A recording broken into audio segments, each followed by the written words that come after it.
Bir yanda Senegal'in genleri, diğer yanda İstanbul'un kaosu ve tam ortada klavyesini bırakıp mikrofonu eline alan bir mühendis, Musti Kusti.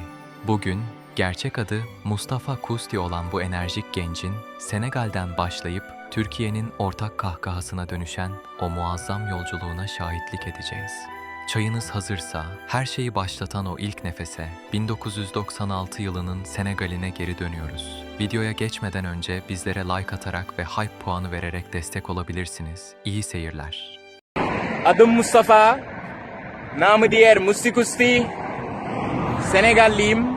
Her büyük serüven, uzak bir coğrafyada atılan o ilk adımla başlar ve Mustafa Kusti'nin hikayesi de 28 Eylül 1996 tarihinde Afrika'nın en batı ucundaki güneşli ülke Senegal'de dünyaya gözlerini açmasıyla filizlenir. Senegal'in o meşhur teranga yani karşılıksız misafirperverlik ruhuyla harmanlanmış geniş bir ailede büyüyen Mustafa, çocukluk yılları boyunca okyanusun kokusunun sokaklara karıştığı neşeli bir atmosferde yetişir.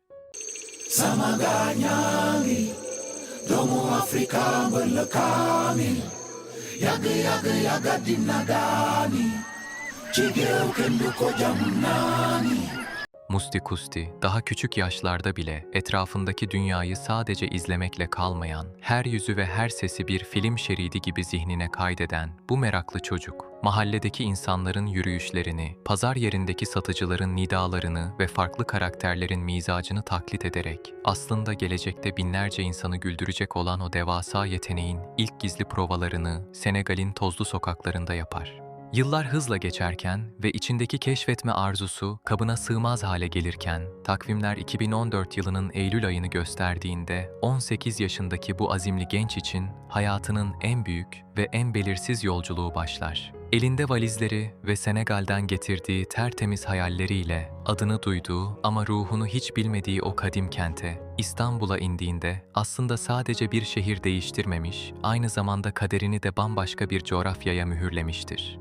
İstanbul Aydın Üniversitesi Yazılım Mühendisliği bölümüne kayıt yaptırdığında karşısında sadece karmaşık algoritmalar değil, çözülmesi gereken devasa bir Türkiye bilmecesi bulan Mustafa için en büyük engel, akademik derslerden ziyade hayatın tam merkezinde duran Türkçe dili olur.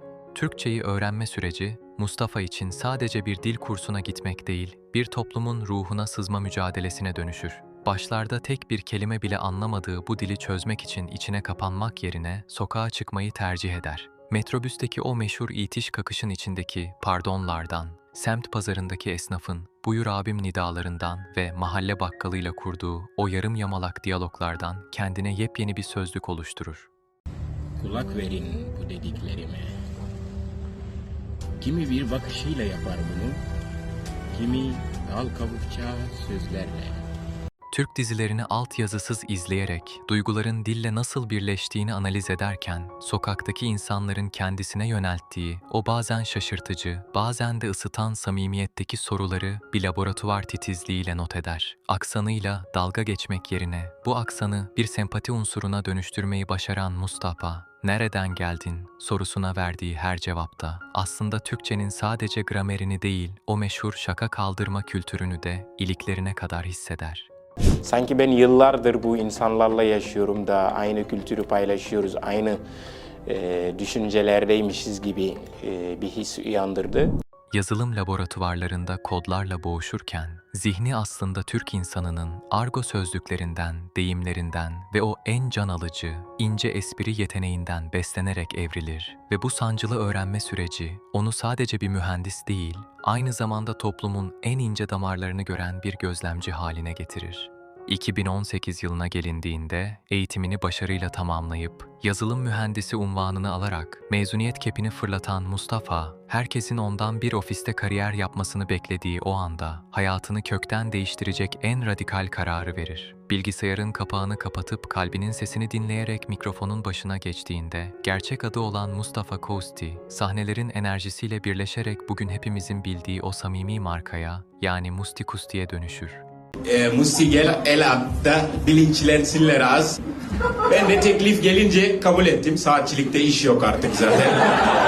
Stand-up dünyasına girişi, İstanbul'un küçük barlarında düzenlenen açık mikrofon geceleriyle başlar. O dönemlerde hem kendi kimliğini sahnede kabul ettirmek hem de yabancı bir komedyen olarak seyirciyi avucunun içine almak için büyük bir sabır gösterir.